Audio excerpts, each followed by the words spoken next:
Final case is People versus Jackson.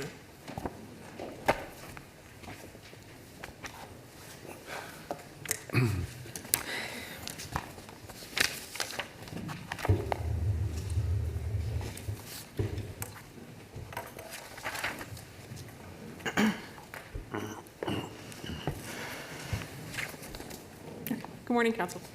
Good morning, Your Honors. Angeles Meneses from the State Appellate Defender Office on behalf of Antjuan Jackson. I'm joined at counsel table by Jack Manouvri, also from SATO, and Annie Entis. Your Honors, the prosecutor has conceded the legal issue here. The sentencing guidelines only apply to attempts to commit an enumerated offense when the attempt conviction itself is a felony. Attempted resisting and obstructing is a misdemeanor punishable by up to a year, and therefore the sentencing guidelines do not apply. And so we would ask this court to reverse the Court of Appeals opinion and remand for resentencing. However, it would be improper to allow the prosecution on remand to essentially relitigate Mr. Jackson's prior convictions for attempted resisting and obstructing. Not only is that outside of the scope of this court's order bringing us here today, but it would have troubling double jeopardy, res judicata, and collateral estoppel implications for Mr. Jackson and other similarly situated individuals. I'm open to the court's questions at any time. Counsel, why would we sort out that second level set of questions today? We haven't, I mean, you may be right that it raises constitutional problems if a trial court were to consider it, or the prosecutor might be right that the way the OV is written, it's broad and doesn't limit itself to convictions. But we haven't had lower courts address that or pass on it. And why, I know the prosecutor raised it, so I assume that's why you're responding to it. But why is that appropriate for us to deal with that? I would agree, Justice McCormick, it is not appropriate at this time to address that question. The question that brings us here today is whether attempts themselves must be felonies or whether you must be simply attempting a felony in order to be scored under the guidelines, and more specifically OV 13 in this case. And again, we would argue that because attempted resisting and obstructing is a misdemeanor punishable by up to a year, it is not scorable under the guidelines. The establishing legislation of the sentencing guidelines specifies that the guidelines solely apply to felonies, and that's the now repealed MCL 769.33. In enacting the guidelines, the legislature implicitly adopted and used the definition of felony that's contained within the Code of Criminal Procedure. It's a violation that's punished by imprisonment of more than up to a year, or an offense that's otherwise specified to be a felony. Throughout the statutory scheme of the guidelines, the legislature specified that they apply to the following felonies or apply to the felonies enumerated within. Nothing within the guidelines suggests that the legislature intended to include one-year misdemeanor attempts within the statutory guideline scheme.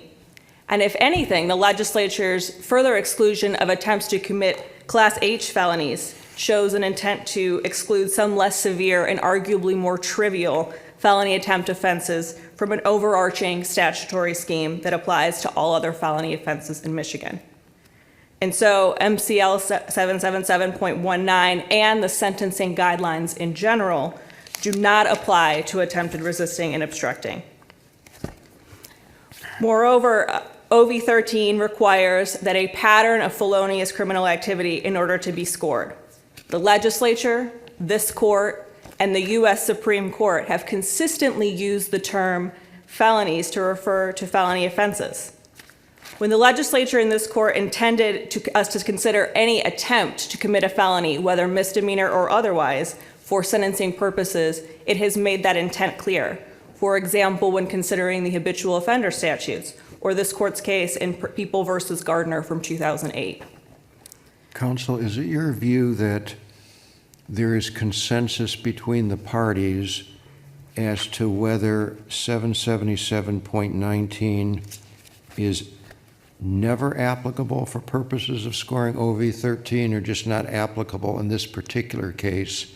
And is it relevant to the results that you would urge in this case that there is or is not consensus as to that issue?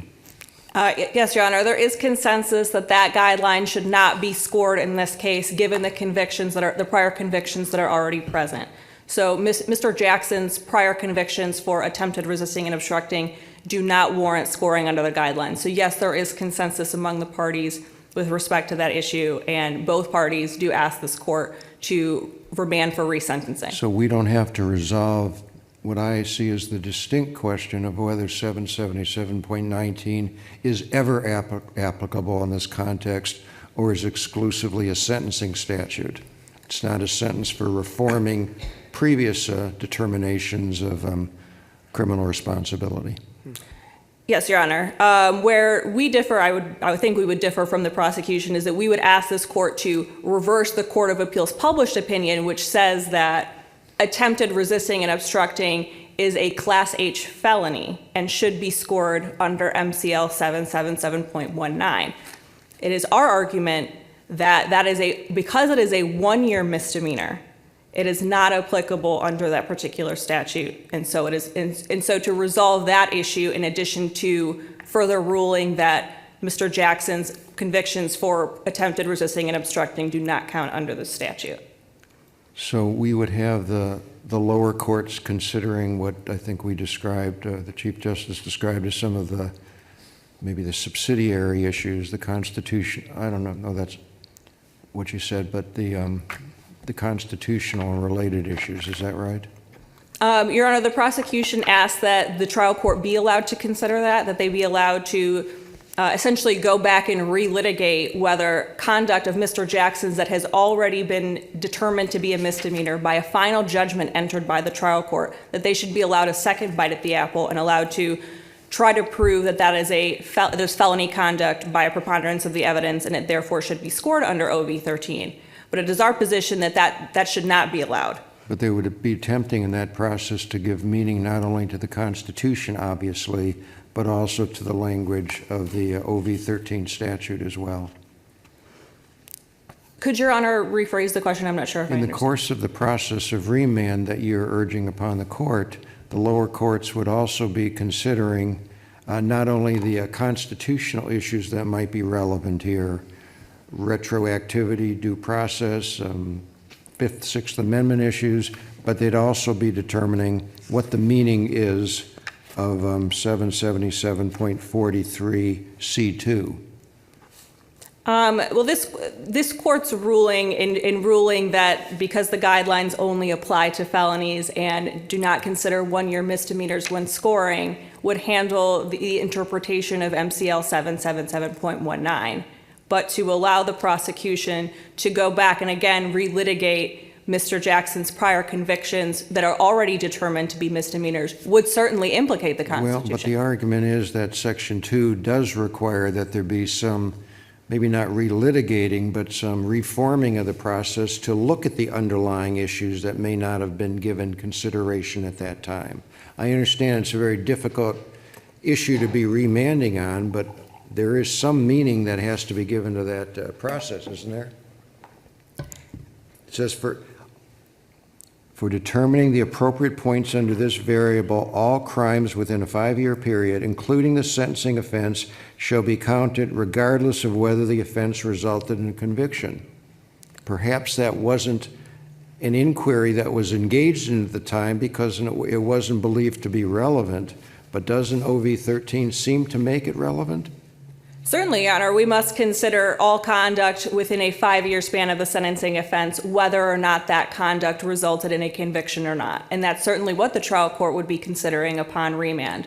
But here, we don't need to go back and relitigate Mr. Jackson's prior convictions because they are just that. They are misdemeanor convictions. And it would violate, there would be troubling implications for Mr. Jackson's rights for collateral estoppel, res judicata, and double jeopardy to have these convictions now relitigated. The trial court... I understand your argument. I would be interested nonetheless in opposing counsel sharing his perspectives on what the breadth of the remand would be.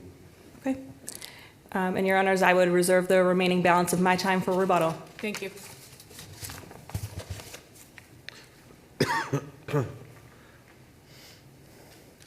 Good morning, Your Honors. May it please the Court, Mark Holzenbeck, Assistant Prosecuting Attorney from Kalamazoo County, appearing on behalf of the appellee people of the state of Michigan. We're here this morning talking about MCL 777.19, but what's important is, as Justice Markman pointed out, its relation to the OV13 statute 777.43, which is a continuing pattern of criminal behavior. And points are scored where there's 3 or more crimes against a person, a pattern of felonious criminal activity. And as Justice Markman points out, that we look at those during that 5-year period, regardless of whether the offense resulted in a conviction. But here we're talking only about and solely about the conviction. That's not the proper rubric. The record is nearly silent about what the underlying criminal behavior was, what the underlying criminal activity was. So that was never made part of the record. Was that, as I sit here today and as I was preparing for argument, I'm not sure that it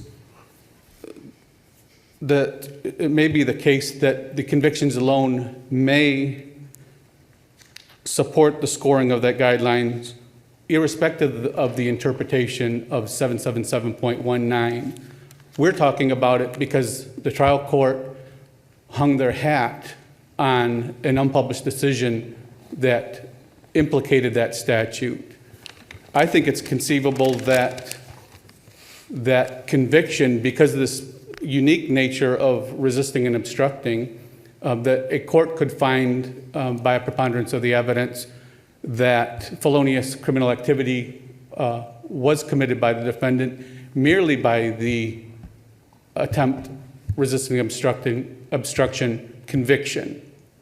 And I'll explain why. And I put it in my brief as my last point, is that resisting and obstructing is a statute that's unique in that it's very easy to commit and very difficult to attempt, because you can violate it in many different ways: assault, batter, wound, oppose, resist, obstruct, and to any degree. So even the most feeble resistance is resistance. So if an 80-year-old grandfather runs from a 24-year-old police officer who runs a marathon every other weekend and only gets a couple steps, the police officer puts the habeas corpus on him, that's an attempt.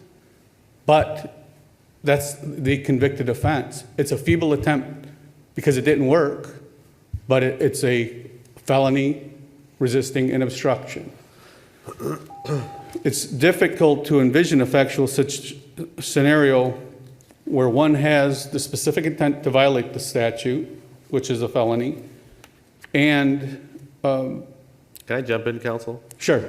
I appreciate you making the concession you made, but you're ruining that now because you're previewing the arguments we might see if this issue were to come here again, right? We're not here to decide what the proper construction of the statute is relative to whether you can submit evidence of underlying crimes that resulted in a different conviction or not, are we? My point is this, Your Honor, is that you may find that the court ought not have used 777.19 as the be-all and end-all of it, but the court was right. Is that Well, the point you agree with that, conceded? right? Yeah. Yeah, but they were right, but for the wrong reason, that they still could have scored OV13, which is what we're ultimately here about. I understand, but I thought we all sort of agreed that the extent this debate is going to happen, it's going to have to start again at the trial court, because you haven't had that debate there yet, have you?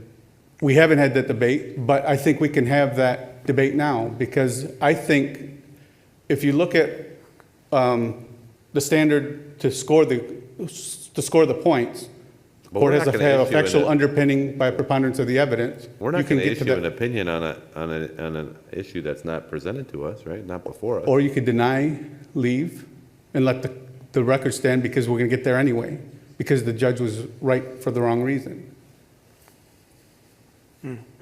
Well, let me undermine my earlier point then and ask you a question. On this section that says, for determining appropriate points under this variable, all crimes within a 5-year period, including the sentencing offense, shall be counted regardless of whether the offense resulted in a conviction. That could be read, I suspect, at least 2 ways, but one of which is that even is, regardless of whether the offense resulted in a conviction, could mean even if it did not result in a conviction. Absolutely. As, That would, but. under the current crimes law here- now. But the crimes here did result in a conviction, just not a felony conviction, right? Right. So under that reading, you would lose. I don't think so. Why not? Because we're looking at, the rubric is what is the criminal behavior, what is the criminal activity, and look at that crime irrespective and regardless of whether a conviction was a result. So that includes uncharged conduct, that includes acquitted conduct currently, and that includes, It could include all sorts of things, but But we have to go from the lens of the statute, right? And the phrase is regardless of whether the offense resulted in a conviction. That could mean, I think your argument would mean, doesn't Don't- matter if it did or didn't or anything else, right? right. But it could mean, even if it didn't result in a conviction, which would sort of X out your argument, right? No, because a conviction is circumstantial evidence of the conduct, because especially in a situation like this where it's the result of a guilty plea, a defendant self-convicting, that means the crime happened and they've either been found guilty or admitted that they were guilty. So it is good evidence. But you don't have to, if you're looking at it regardless of it, that means whether you have a conviction or you don't, it doesn't matter, or whether you have a misdemeanor conviction, and not a felony conviction, it doesn't matter. Regardless means disregard it, in my way of looking at that word. Counsel, you don't really mean we would deny, because you concede the Court of Appeals published opinion is incorrect. You want us to affirm for different reasons, is that You could right? do that. There's a number of options, I suppose. You could deny leave. You could But- deny leave with an admonition, hey, courts, look at 743, 777.43. Remember, But you concede the Court of Appeals analysis is wrong, and yet you think we should deny it, leave a published opinion in place that's incorrect? Why wouldn't you be asking me to affirm If- for the correct reasons that you now think we should that would be a way of doing it as well. But then we get back to Justice Viviano's first question, which is, your request comes kind of late in the game, right? It wasn't like it came in your pleadings in this court. No lower court got to consider the arguments that you make today, which may be winning arguments. I mean, wouldn't we normally let you make those arguments in a trial court? You could do that, but you could save us all the time and effort and energy by simply telling courts to do it right.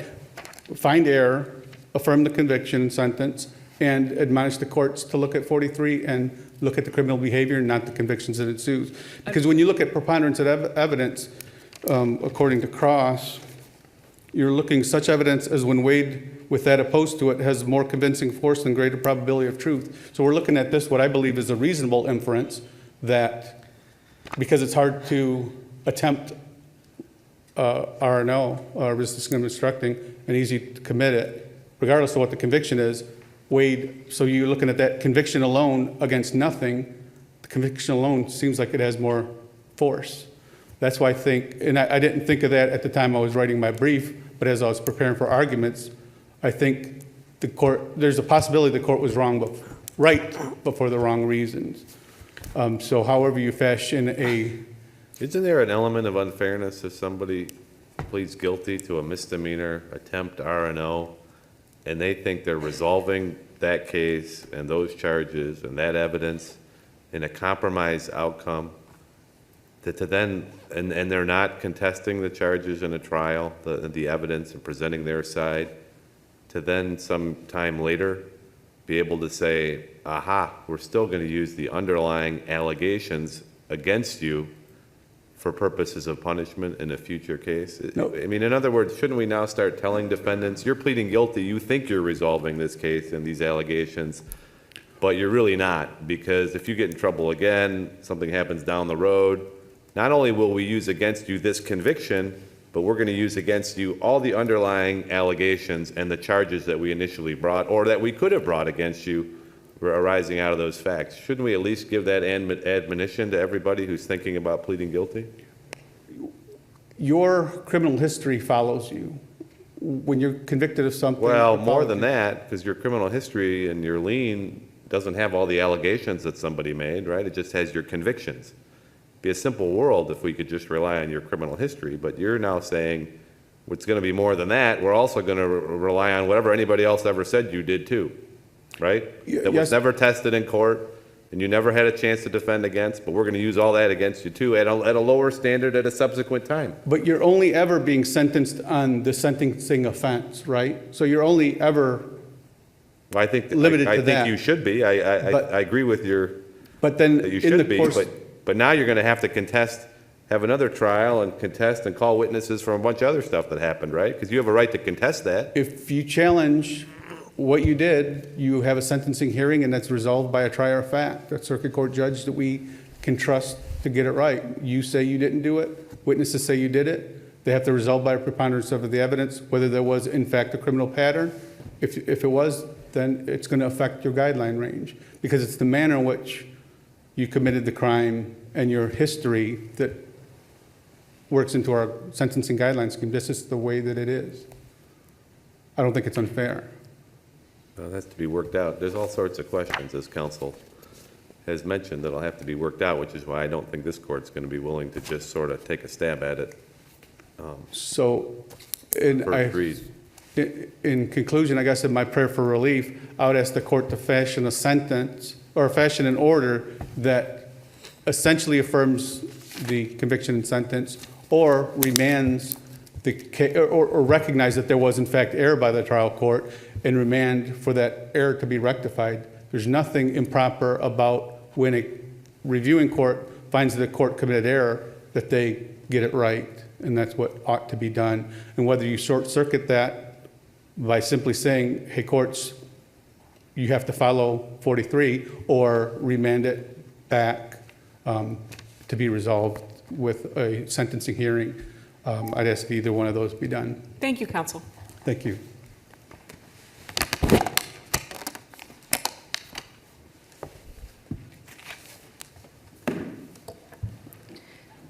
Your Honors, the language of MCL 777.19 subsection 2 subsection A is necessary for unconvicted conduct, but not like here where we have convicted conduct.